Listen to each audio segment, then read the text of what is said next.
ਸਤਿ ਸ਼੍ਰੀ ਅਕਾਲ ਜੀ। Derabassi breaking news ਦੇ ਵਿੱਚ ਤੁਹਾਡਾ ਸਵਾਗਤ ਹੈ। ਮੈਂ ਸੁਧੀਰ ਮਿੱਡਾ ਤੁਹਾਡਾ ਸਵਾਗਤ ਕਰਦਾ। ਤਕਰੀਬਨ ਰਾਤ ਨੂੰ 10 ਵਜੇ ਤੋਂ ਲੈ ਕੇ 11 ਵਜੇ ਦੇ ਤਕਰੀਬਨ ਬਾਜ਼ਾਰ ਦੇ ਵਿੱਚ ਇੱਕ ਝਗੜਾ ਹੋਇਆ। ਇੱਕ ਖੂਨੀ ਝੜਪ ਅਸੀਂ ਕਹਿ ਸਕਦੇ ਹਾਂ ਕਿਰਾਏਦਾਰ ਤੇ ਜਿਹੜਾ ਦੁਕਾਨ ਦਾ ਮਾਲਕ ਹੈ ਉਹਨਾਂ ਦੇ ਵਿਚਕਾਰ। ਸਾਡੇ ਨਾਲ ਨੇ ਜੋ ਉਸ ਦੁਕਾਨ ਦੇ ਵਿੱਚ ਕਿਰਾਏ ਤੇ ਬੈਠੇ ਸੀ। ਕੀ ਨਾਮ ਕੀ ਹੈ ਸਰ ਤੁਹਾਡਾ? ਰਮਿੰਦਰ ਸਿੰਘ। ਰਵਿੰਦਰ ਸਿੰਘ ਜੀ, ਕੀ ਹੋਇਆ ਵੀ ਤੁਸੀਂ ਕਿੱਥੇ ਸੀਗੇ ਵੀ ਕੀ ਤੁਹਾਡਾ ਝਗੜਾ ਜੋ ਚੱਲ ਰਿਹਾ? ਵੀਰ ਜੀ ਮੇਰੀ ਦੁਕਾਨ हैगी प्रतीत कलैक्शन के नाम से। लेडीज़ सूटा का काम है मेरा। मेन बाजार च मैं दुकान किराए ते लई सी अमरजीत सिंह कोलों 2.5 साल पहला। तो वो शुरू तो ही उन्होंने मेरे को पहले ही धोखा किया। उन्होंने मेरे को पहले तो ब्लैंक स्टैंप ते साइन कराए तो दूजा उन्होंने मेरे को 35,000 रुपये किराया लिखवाया सीगा, जबकि किराया सीगा 30,000 रुपये। वो मैनू कहंदे सी भी असीं इनकम टैक्स के कारण ਤੁਹਾਨੂੰ ਜਿਹੜਾ ਹੈਗਾ ਉਹ ਕੀ ਕਹਿੰਦੇ ਨੇ ਸਾਨੂੰ ਐਕਸਟਰਾ ਲਿਖਵਾਉਣਾ ਹੈ ਤੇ ਉਹਦੇ ਕਰਕੇ ਤੁਹਾਨੂੰ ਅਸੀਂ ਬਈ ਫालतू ਲਿਖਵਾ ਰਹੇ ਹਾਂ।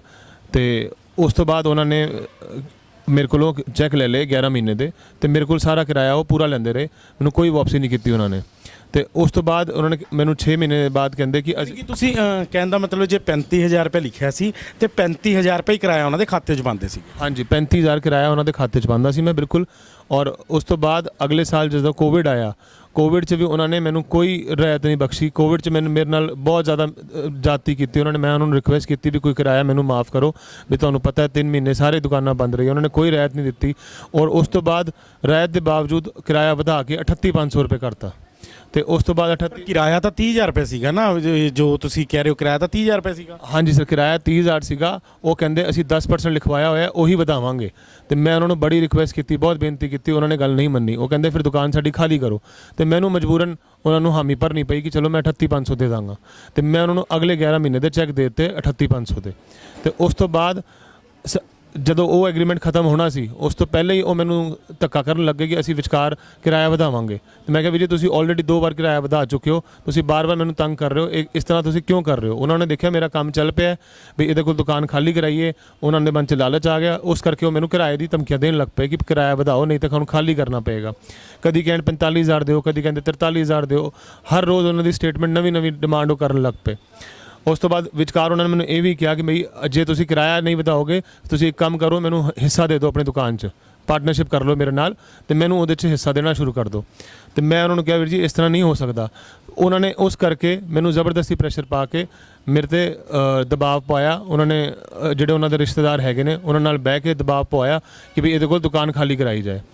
ਕੱਲ੍ਹ ਜਦੋਂ ਮੈਂ ਦੁਕਾਨ ਦੇ ਅੱਗੋਂ ਨਿਕਲ ਰਿਹਾ ਸੀ ਆਪਣੀ 10 ਵਜੇ ਦੇ ਆਸ-ਪਾਸ, ਤੇ ਮੈਨੂੰ ਅੰਦਰ ਨਾ ਕੋਈ ਤੋੜਾ ਫੋੜੀ ਕਰਨ ਦੀ ਮੈਨੂੰ ਆਵਾਜ਼ ਆਈ ਅੰਦਰ।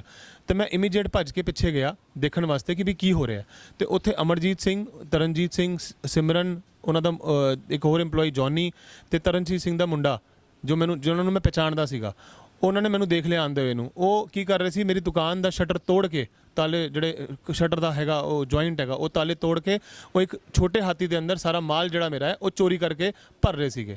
ਤੇ ਜਦੋਂ ਉਹਨਾਂ ਨੂੰ ਮੈਂ ਰੋਕਣ ਦੀ ਕੋਸ਼ਿਸ਼ ਕੀਤੀ, ਉਹਨਾਂ ਦੇ ਹੱਥ 'ਚ ਨੰਗੀਆਂ ਤਲਵਾਰਾਂ ਸੀਗੀਆਂ, ਉਹਨਾਂ ਦੇ ਹੱਥ 'ਚ ਸੋਟੇ ਸੀਗੇ, ਨਾਲ ਉਹਨਾਂ ਦੇ 10 ਤੋਂ 15 ਬੰਦੇ ਸੀਗੇ ਜਿਹੜੇ ਹੱਟੇ ਕੱਟੇ ਤਗੜੇ ਬੰਦੇ, ਜਿਹੜੇ ਐਵੇਂ ਲੱਗ ਰਿਹਾ ਸੀ ਜਿਵੇਂ ਲੜਨ ਔਰ ਮਾਰਨ ਵਾਸਤੇ ਆਏ ਨੇ।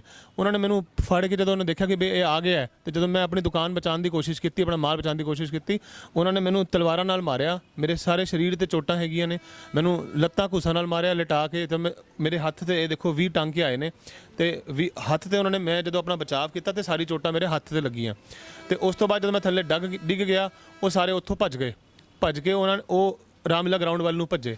ਤੇ ਮੈਂ ਦੁਕਾਨ ਦੇ ਅੱਗੋਂ ਆਪਣੇ ਰਾਮਲੀਲਾ ਗਰਾਊਂਡ ਵੱਲ ਨੂੰ ਭੱਜਿਆ। ਤੇ ਮੇਰੇ ਨਾਲ ਜਿਹੜੇ ਮੇਰੇ ਦੋਸਤ ਸੀਗੇ ਉਹ ਵੀ ਉਹਨਾਂ ਨੂੰ ਰੋਕਣ ਵਾਸਤੇ ਭੱਜੇ, ਪਰ ਉਹਨਾਂ ਨੇ ਗੱਡੀਆਂ ਸਾਡੇ ਉੱਪਰ ਚੜ੍ਹਾਤੀਆਂ। ਤੇ ਉਹ ਉੱਥੋਂ ਉਹਨਾਂ ਦੇ ਹੱਥ 'ਚ ਉਸ ਟਾਈਮ ਵੀ ਤਲਵਾਰਾਂ ਸੀਗੀਆਂ ਜਦੋਂ ਉਹ ਰਾਮਲੀਲਾ ਗਰਾਊਂਡ ਦੇ ਬਾਹਰ ਭੱਜ ਰਹੇ ਸੀਗੇ। ਅਸੀਂ ਉਹਨਾਂ ਦੇ ਪਿੱਛੇ ਗੱਡੀ ਭਜਾਈ ਤੇ ਉਹ ਜ਼ੀਰਕਪੁਰ ਹਾਈਵੇ ਤੇ ਜਾ ਕੇ ਅੱਗੇ ਇੱਕ A1 ਹੋਟਲ ਕਰਕੇ ਹੈਗਾ, ਤਾਂ ਉਹ ਫਿਰ ਸਾਨੂੰ ਚਕਮਾ ਦੇ ਕੇ ਅੱਗੇ ਭੱਜ ਗਏ। ਤੇ ਫਿਰ ਉਸ ਤੋਂ ਬਾਅਦ ਮੇਰੇ ਜਿਹੜੇ ਦੋਸਤ ਮੇਰੇ ਨਾਲ ਸੀਗੇ ਉਹਨਾਂ ਨੇ ਮੈਨੂੰ ਇੱਥੇ ਆ ਕੇ ਹਸਪਤਾਲ ਰਾਤੀ ਦਾਖਲ ਕਰਾਇਆ। ਤੇ ਮੇਰੀ ਜਾਨ ਬਚ ਪਾਈ ਹੈ। ਮੇਰੇ ਪਰਿਵਾਰ ਨੂੰ, ਮੇਰੇ ਬੱਚਿਆਂ ਨੂੰ ਮੈਂ ਇੱਥੇ ਇਕੱਲਾ ਰਹਿਣਾ। ਮੇਰੀ ਸਿਰਫ ਇੱਕ ਬੇਟੀ ਹੈਗੀ ਹੈ 8 ਸਾਲ ਦੀ। ਮੇਰੇ ਵਾਸਤੇ ਬਹੁਤ ਮੁਸ਼ਕਿਲ ਹੋਇਆ ਇੱਥੇ ਜੀਣਾ। ਮੇਰੇ ਨਾਲ ਬਹੁਤ ਧੱਕਾ ਹੋ ਰਿਹਾ, ਕੋਈ ਮੇਰੇ ਨਾਲ ਸਾਥ ਨਹੀਂ ਦੇ ਰਿਹਾ। ਮੈਂ ਮਰ ਜਾਵਾਂਗਾ ਅਗਰ ਮੇਰੇ ਨਾਲ ਇਨਸਾਫ ਨਹੀਂ ਹੋਇਆ, ਮੈਂ ਬਰਬਾਦ ਹੋ ਜਾਵਾਂਗਾ।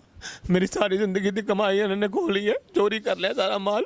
ਮੈਂ ਸੜਕ 'ਤੇ ਆ ਗਏ, मैं घर की किश्त देनी है, बहुत कुछ देना। मैं मेरे नाल इंसाफ होना चाहिए। मैं यही गुहार लगाना, नहीं तो मैंने इजाजत दे दो मैं मर जा, मैं जहर खा ला। सर की नाम की है ਤੁਹਾਡਾ?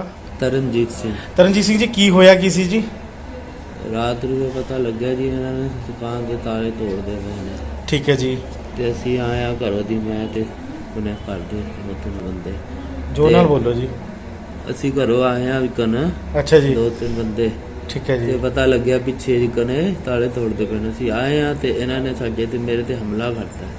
ਇਹ ਇਹਨਾਂ ਦੇ ਰਵਿੰਦਰ ਸਿੰਘ ਤੇ ਇਹਨਾਂ ਦੀ ਮਿਸਿਸ ਨੇ, ਦੋਨਾਂ ਨੇ ਮੇਰੇ ਤੇ ਡੰਡਿਆਂ ਤੇ ਕੋਈ ਚੁੱਕ ਤਿੱਖੀ ਚੀਜ਼ ਸੀ, ਇੱਥੇ ਕੱਟ ਪੈ ਗਿਆ ਇੱਥੇ।